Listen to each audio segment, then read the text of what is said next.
Uncomfortable conversation એ ક્યારે આવે? જ્યારે બે વ્યક્તિ એક કોમન પોઈન્ટને લઈને એકબીજા સાથે ડિસએગ્રી કરે ત્યારે.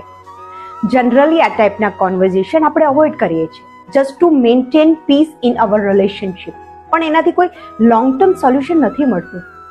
અનકમ્ફર્ટેબલ કોન્વર્ઝેશન અલાઉ કરે છે આપણા સંબંધોને અમુક એવા પ્રશ્નો પૂછવા માટે જે આપણા મનમાં વર્ષોથી છુપાયેલા હોય, દબાયેલા હોય. શરત માત્ર એટલી જ છે કે આ ટાઈપના ક્વેશ્ચનના આન્સર્સ સાંભળવાની અને સમજવાની આપણી તૈયારી હોવી છે.